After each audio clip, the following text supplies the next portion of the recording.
প্রিয় দর্শক, আজকের পর্বে আলোচনা করব মহীয়সী নারী খনার বচন সম্পর্কে এবং জানতে পারবেন তা সম্পূর্ণ ব্যাখ্যা সহকারে। এবং এর একটি সিরিজ চলতে থাকবে, যার প্রতিদিন একটি করে ভিডিও পাবেন এই খনার বচন সম্পর্কিত। তো চলুন আজকের পর্বটি শুরু করা যাক। আমরা প্রথম যেটি দেখে নেব তা হলো, চৈত্রে যদি পেঁচা আসে বিশেষ শুভ তোমার কাছে। অর্থাৎ এর মধ্যে দিয়ে খনা বলতে চেয়েছেন, গৃহস্থ বাড়ির আঙিনায় যদি চৈত্র মাসে পেঁচা বা লক্ষ্মী পেঁচা বাসা বাঁধে, তাহলে সেই গৃহস্থের সংসারে শুভ বার্তা আসে বা গৃহস্থের কল্যাণ হয়। এরপর শনি ও মঙ্গলবারে বিবাহ যে করে সেই দম্পতি দুঃখী হয় ধরা পড়ে। এর অর্থ, সপ্তাহের শনিবার ও মঙ্গলবারে বিবাহ করলে দাম্পত্য জীবন অসুখী হয়। এর পরবর্তী বচন হলো, শুভ দিনের অভাব যদি কভু হয়, গোধূলি লগ্নে বিবাহ করিবে নিশ্চয়। এর অর্থ, বিবাহ করার জন্য যদি উপযুক্ত লগ্ন পাওয়া না যায়, তাহলে অন্তত গোধূলি লগ্নে বিবাহ করা শুভ ফলদায়ক। এরপরে, যেখানে নেই কোমান সেখানে ছাড়ি পাকা ধান। এর অর্থ হলো, যেখানে যোগ্য ব্যক্তির সম্মান বজায় থাকে না, সেখানে যে কোনো ধরনের লাভজনক বিষয়ও পরিত্যাগ করা উচিত। পঞ্চম যে বচন তা হলো, চৈত্র ও পৌষ করিলে বর্জন, সেই বিবাহের সুখ লাভে নরনারীগণ। এর অর্থ হলো, চৈত্র মাস ও পৌষ মাস বাদ দিয়ে বছরের অন্য মাসগুলোর যে কোনো মাসে বিবাহ করিলে দাম্পত্য জীবন সুখের হয়। এর পরবর্তী, ছাগলের কান নাড়া, গরুর কাশ, বেড়ালের হাঁচি করে সর্বনাশ।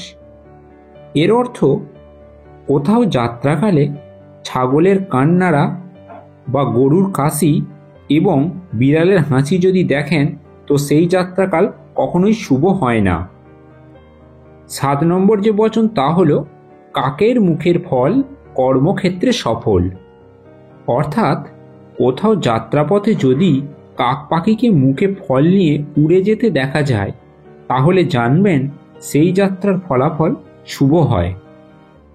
এর পরবর্তী হলো, শুভক্ষণ দেখে করবে যাত্রা, পথে যেন না হয় অশুভ বার্তা। আগে গিয়া করো দিক নিরূপণ, পূর্ব দিক হতে হাল চালন। যা কিছু আশা পূর্বে সকল, নাহি সংশয়ে হবে সফল। এর মাধ্যমে খনা বোঝাতে চেয়েছেন, হাল চাষ করার জন্য শুভক্ষণ দেখে বের হতে হয়।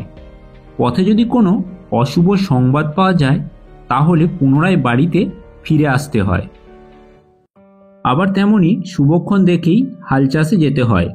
হাল চাষের সময় পূর্ব দিক হতে চাষ আরম্ভ যদি করেন, তো কার্যফল শুভ হয়। এর পরবর্তী বচন হলো, ডাকে পাখি না ছাড়ে বাসা, তাহার নামটি হয় শ্রী উষা। ঝাড়ে পাখা ওড়ে না, তখনই কেন যায় না। এর অর্থ হলো, প্রভাত প্রাককালে পাখিরা যখন বাসায় বসে বসে ডাকে কিংবা খাদ্যান্বেষণে উড়ে গিয়ে দিশা পায় না ও খাদ্য সংগ্রহ করতে পারে না, পুনরায় বাসায় ফিরে আসে, ঠিক সেই উষা লগ্নে যাত্রা করা শুভ হয়। এর পরবর্তী বচন হলো, গোগুচ্ছ কা বসে যবে, সর্পদংশন হয় তবে। মহিষ পৃষ্ঠে তবে বসে, গরিমা ব্যক্তির প্রাণ নাশে। এর অর্থ, গরুর পুচ্ছদেশে কাক উপবিষ্ট অবস্থায় দেখে যাত্রা করলে সাপে কামড়ায়, আর মহিষের পৃষ্ঠে কাক উপবিষ্ট অবস্থায় দেখে যাত্রা করলে যাত্রীকের প্রাণনাশ ঘটে। এর পরবর্তী বচন হলো, কাক যখন জল খায় ধনলাভ অবশ্য হয়। এর অর্থ, যাত্রাকালে কাক পাখিকে জলপান করা অবস্থায় দেখলে যাত্রাকারী ধন লাভের সম্ভাবনা থাকে। আজকের পর্বের শেষ বচনটি হলো, অগ্নি, ব্যাধি, ঋণ রেখো না তিনের চিহ্ন। এর অর্থ, আগুন, অসুখ এবং ঋণের চিহ্ন রাখতে নেই। এই তিনটি বিষয় সহজে পিছু ছাড়ে না এবং কল্যাণের পথে বাধা সৃষ্টি করে। তো প্রিয় দর্শক, আজকের পর্ব এখানেই শেষ করলাম। ভিডিওটি ভালো লাগলে লাইক, শেয়ার, কমেন্ট করবেন।